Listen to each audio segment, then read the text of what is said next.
நீங்கள் எப்போவாவது ஃப்ரீஸ் ஆகிருக்கீங்களா? உறைஞ்சி போயிருக்கீங்களா?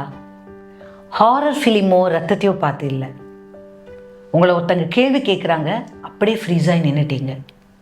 இது உங்கள் இன்டர்வியூவில் நடந்திருக்கலாம், ஏதாவது கான்ஃபரன்ஸ் போயிருப்பீங்க, அங்கே நடந்திருக்கலாம், ஏதாவது காலேஜில் ஃப்ரெண்ட்ஸோட கேம்ப் போயிருப்பீங்க, அங்கே நடந்திருக்கலாம். எப்போவாவது ஃப்ரீஸ் ஆகிருக்கீங்களா? அப்படி தண்ணி ஐஸ் க்யூப்ஸில் விட்டு நம்ம ஃப்ரீஸ் பண்ணுறோம் ஃப்ரிட்ஜில். அந்த குட்டி குட்டி ஐஸ் க்யூப்ஸு ஜூஸில் போடும்போது பார்க்க அழகாக இருக்குங்க. அது ஃப்ரீஸான தண்ணி, ஃப்ரீஸான ice cubes, it looks beautiful. ஆனால் நீங்களும் நானும் ஃப்ரீஸ் ஆனோன்னா நம்மளுக்கே நம்மளை பார்க்க பிடிக்காது. நம்ம ஏன் ஃப்ரீஸ் ஆகிறோம்? அதுக்குண்டான காரணங்கள் என்ன? அதை எப்படி தவிர்க்கலாம்? அதை தான் நம்ம இந்த வீடியோவில் பார்க்க போகிறோம். ஸோ நீங்கள் எப்போவாவது ஃப்ரீஸ் ஆயிருந்தீங்கனாலும், இல்லை உங்கள் ஃப்ரெண்ட்ஸ் யாராவது அப்படி ஏதாவது கேட்டால் பயந்து ஃப்ரீஸ் ஆகிடுவாங்கன்னு தெரிஞ்சாலும், இந்த வீடியோ உங்களுக்காகவும் நீங்கள் அவங்கக்கிட்ட ஷேர் பண்ணுறதுக்காகவும்.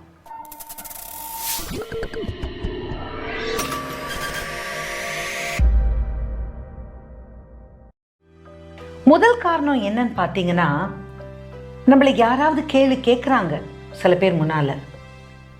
அப்போ நம்மளுக்கு உடனே என்ன தோணுது?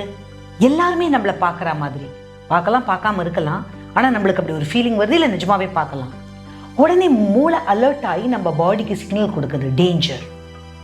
அந்த சிக்னல் வந்தோடனே நம்மளுக்கு உடம்பு படபடக்குது. அந்த நம்ம திங்கிங் ப்ராசஸ் அப்படியே நின்று போயிடுது.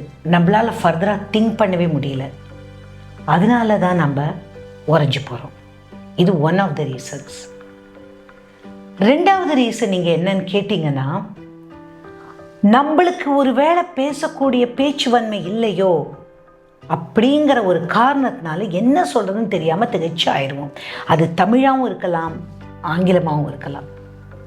Especially I have seen when I go to colleges to do certain workshop, இங்கிலீஷில் யாராவது கேள்வி கேட்டாங்கன்னா டக்குன்னு ஃப்ரீஸ் ஆகிடுறாங்க. நான் அது மாதிரி ஆகிருக்கேங்க. நான் தமிழ் மீடியத்தில் படித்தேன். 11th இங்கிலீஷ் மீடியம் ஜாயின் பண்ணேன் சென்னையில் ஒரு ஸ்கூலில். ஒரு பொண்ணு என்னை பார்த்து கேட்டுது, வாட்ஸ் யுவர் நேம்? அவ்வளோதான். அப்படியே ஃப்ரீஸாக நின்றுட்டேன். பதில் எனக்கு தெரியும், சொல்ல வரல. அதுக்கப்புறம் தான் எனக்கு தெரிஞ்சுது, என் ஃப்ரெண்ட்ஸ் மூலமாக என்னை கேள்வி கேட்டது பாருங்கள் அந்த பொண்ணு, அதுக்கு ஒன்றும் ரொம்ப பெருசாக இங்கிலீஷ் தெரியாது.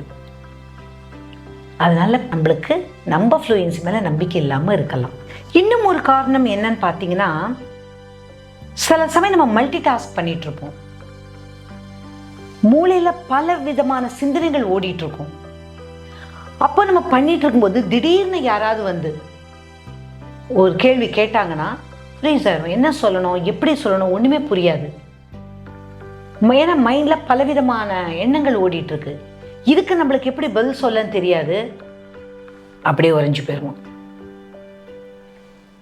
இன்னொரு காரணம், இந்த காரணம் எப்படின்னு பார்த்தீங்கன்னா, ஒரு டாபிக் நம்மக்கிட்ட பேசுகிறாங்க, அந்த டாப்பிக்கை பற்றி நம்மளுக்கு ஒன்றுமே தெரியாமல் இருக்கலாம்.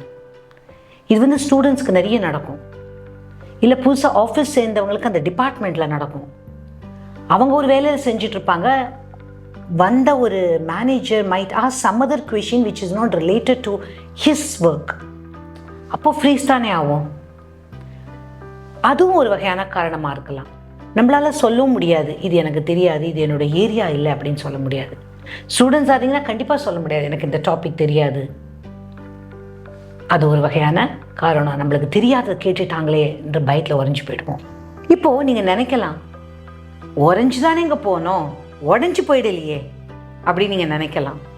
அப்படி நீங்கள் நினச்சிருந்தீங்கன்னா, நீங்கள் எதுக்காக உறைஞ்சி போனீங்க அப்படின்னு இந்த கமெண்ட் செக்ஷனில் போட்டிங்கன்னா, அதை பற்றின விவரங்களை பற்றி இன்னும் டீட்டெயிலாக தெரிஞ்சுக்க ஒரு அடுத்த வீடியோவுக்கு உபயோகமாக இருக்கும்.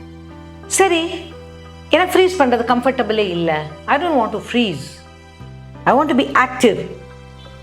I want to show that I ஆம் எவர் ரெடி அப்படி நீங்கள் நினச்சிங்கன்னா, இப்போ வரப்போகிற டெக்னிக்ஸ் எல்லாம் நீங்கள் நோட் பண்ணி வச்சுக்கலாம். முதல் டெக்னிக், நம்மளை யாராவது ஒரு கேள்வி கேட்குறாங்கன்னு வச்சுக்கோங்களேன், அது தெரிஞ்ச டாப்பிக்காக இருக்கலாம், இல்லை தெரியாத டாப்பிக்காக இருக்கலாம். நம்ம துள்ளி குதிச்சு உடனே பதில் சொல்லணுன்ற அவசியமே கிடையாது. கேள்வி தான் கேட்டிருக்காங்க, நம்ம அதுக்கு பாஸ் பண்ணலாம், ஃபியூ செகண்ட்ஸ் மூச்சு விடலாம். அதுக்குள்ளே நம்ம பிரெயின் அலர்ட் ஆயிரும். அப்போ நம்ம என்ன சொல்ல வந்தோமோ அதை ஸ்டார்ட் பண்ணி சொல்லலாம். தெரிஞ்சால் கிளியராக சொல்லலாம், தெரியலைன்னா அந்த கேள்வியவே நம்ம இன்னொரு வாட்டி ரிப்பீட் பண்ணலாம். நீங்கள் இப்போ எதை பற்றி பேசுகிறீங்கன்றது எனக்கு சரியாக புரியல, ஆனால் நான் நினைக்கிறேன் எப்படி பேச்சுத்தன்மையை வளர்க்குறது அதை பற்றி தானே நீங்கள் சொல்ல வரீங்க இப்போது அப்படின்னு நம்ம ஒரு வாட்டி சொல்லிவிட்டு நான் என்ன நினைக்கிறேன் அப்படின்னா, இவ்வளோ செகண்டு ரொம்ப பெரிய டைம்ங்க, நம்ம அதுக்குள்ளே என்ன சொல்ல வரோங்கிறத நம்ம கண்டிப்பாக சொல்லிடலாம். இன்னொரு சின்ன ஐடியா என்னென்னா, யாராவது நம்மளை கேட்குறாங்க, அதுக்கு பதில் தெரிஞ்சால் இதுதான் நான் நினைக்கிறேன்னு அந்த பதிலை சொல்லலாம். பதில் தெரியலனா இதை பற்றி எனக்கு எந்த ஐடியாவும் இல்லை, நீங்கள் சொன்னீங்கன்னா நான் தெரிஞ்சுக்கிறேன் அப்படின்றத சொல்லலாம். கொஞ்சம் தான் தெரியும் அப்படின்னா ஆரம்பிக்கலாம். இதை பற்றி நான் கொஞ்சம் கேள்விப்பட்டிருக்கேன், எலக்ட்ரிக்கல் வெஹிக்கிள்ஸ் எல்லா இடத்துலையும் ஓடுது நான் கேள்விப்பட்டிருக்கேன், ஆனால் எனக்கு அதை பற்றி ரொம்ப தெரியாது, எனக்கும் தெரிஞ்சுக்கணும் ஆசை தான், ஆனால் அதை பற்றி படிக்கிறதுக்கு உண்டான மெட்டீரியல் எதுவுமே எனக்கு கிடைக்கல அப்படின்னு சொல்லலாம். அப்போது உறைஞ்சு போகாமல் அந்த 2-3 சென்டென்ஸ் நம்ம சொன்னாலேயே அந்த இடம் ஸ்மூத்தாக ஆகி கான்வர்சேஷன் எதிராளி என்ன பண்ணுவாங்க, கண்டினியூ பண்ணுவாங்க. மூணாவது ரொம்ப முக்கியமான டெக்னிக் எப்படின்னா, நம்ம ஒரு இடத்துக்கு போகிறோம், நீங்கள் போகிறது ஒரு ஃப்ரெண்ட்ஸை மீட் பண்ண இருக்கலாம், இல்லை ஒரு ஃபேமிலி கேதரிங்காக இருக்கலாம், இல்லை அலுமினை குரூப்பாக இருக்கலாம். ஸோ நீங்கள் எந்த குரூப்பு போகிறதுக்கு முன்னாலேயும் உங்களுக்கு தெரியும் இல்லைங்களா, நம்ம இந்த குரூப்புக்கு தான் போகிறோம். ஸோ அவங்களுக்குன்னு சில காமன் டாபிக்ஸ் இருக்கும். ஸோ எதை பற்றி அவங்க நார்மலாக டிஸ்கஸ் பண்ணுவாங்க, இல்லை நீங்கள் பண்ணலான்றதை நீங்கள் மென்டலாக மைண்டில் யோசிச்சுட்டு போகிறது ரொம்பவே நல்லது. இப்போ ஆஃபீஸாக இருந்தால் கூட 1-2 ப்ராஜெக்ட் எங்கே போயிட்டுருக்கு, என்ன போயிட்டுருக்கு, உங்கள் இதில் என்ன போயிட்டுருக்கு எப்படிங்கிறத பற்றி நீங்கள் கண்டிப்பாக அப்டேட்டாக இருக்கிறது ரொம்ப அவசியம். ஏன்னா நம்ம ரொம்ப ஃப்ரீஸ் ஆகி ரொம்ப நேரமாக அப்படியே முழிச்சிட்டு இருந்தோம்னா நம்மளோட இயலாமை வீக்னஸ் தெரியும் இல்லைங்களா, அது நல்லது கிடையாது. அதனால் கொஞ்சம் நம்மளுக்கு அதை பற்றி தெரிஞ்சிருக்கணும். அது மாதிரி கூட்டத்துக்கு தானே நம்ம போவோம். நம்ம என்ன பெரிய சயின்டிஸ்டோடதுக்கும் டாக்டரோட கூட்டத்துக்கும் போய் ஏதாவது பார்ட்டிசிபேட் பண்ண போகிறோமா? இல்லை. நம்ம தொழிலை சார்ந்த கூட்டம், நம்ம தெரிஞ்ச ஃப்ரெண்ட்ஸை சார்ந்த கூட்டத்துக்கு போகும்போது கொஞ்சம் மென்டலி ப்ரிப்பேர்டு 1-2 ஃபியூ டாபிக்ஸை பற்றி நம்ம ரெடியாக தெரிஞ்சு வச்சுட்டோன்னா கேட்ட உடனே எதுவுமே ஃப்ரீஸ் ஆக மாட்டோம். நான் ஆரம்ப கட்ட காலத்தில் அப்படி தாங்க பண்ணிகிட்டு இருந்தேன். காலேஜ் கேர்ள்ஸ் குரூப்ஸ் போனாலும் சரி, இல்லை அங்கே எஜுகேட்டர்ஸ் குரூப்பாக இருந்தாலும் சரி, எனக்குன்னு கம்ஃபர்டபுளாக எந்த டாபிக் இருக்கோ அதை பற்றி யோசித்து சில லைன் ரெடியாக வச்சுருப்பேன், ரெடிமேடாக. நம்ம ஃப்ரீஸ் ஆகாமல் இருக்கணுன்றதுக்காக ஏதாவது கேட்டாங்கன்னா பதில் சொல்கிறதுக்கு. இதை தவிர தெரியாத ஏதாவது கேட்டாங்கன்னா ஒரு ஸ்டாண்டர்ட் பதில் வச்சுருந்துருப்பேன். ஓகேங்களா? இதை பற்றி மற்றவங்க ஒருத்தவங்க சொல்லி இப்போ தான் ரீசெண்டாக கேள்விப்பட்டேன், பட் எனக்கு சரியாக புரியலை. அதை மாதிரி சிலது. இப்போ உங்களுக்கும் இதை மாதிரி சில ரெடிமேட் சென்டென்ஸு தேவைன்னு நினச்சிங்கன்னா இங்கே கீழே கமெண்ட் செக்ஷனில் போட்டிங்க அப்படின்னு இருந்தால் ரொம்ப உதவியாக இருக்கும். So many prompts, readymade templates can be given. நீங்கள் ஆரம்ப காலத்தில் அதை சூப்பராக யூஸ் பண்ணிக்கலாம். இப்போ நீங்கள் பண்ண வேண்டியது என்ன, ஒரு சின்ன எக்ஸசைஸ் தான் நீங்கள் பண்ண போகிறீங்க. இந்த வீடியோ பார்த்ததுக்கப்புறம் நீங்கள் எப்போவாது ஃப்ரீஸ் ஆனீங்கன்னா ஆகலாம். ஆகிறதுக்கு அதிகாரம் இல்லையா? கண்டிப்பாக அதிகாரம் இருக்குது. மூளை அலர்ட்டுன்னு சொல்கிறது அவ்வளோதான். ஸோ நீங்கள் அலர்ட் ஆகலை, ஃப்ரீஸ் ஆகிட்டீங்கன்னா எந்த காரணத்தில் எப்போ ஃப்ரீஸ் ஆனீங்கன்னு நீங்கள் கண்டிப்பாக நோட் பண்ணி வச்சுக்கோங்க. அப்போ அதை அனலைஸ் பண்ணி அதுக்குண்டான சொல்யூஷனை நீங்கள் இன்னும் நல்லா பார்க்கலாம். And you have to work on that.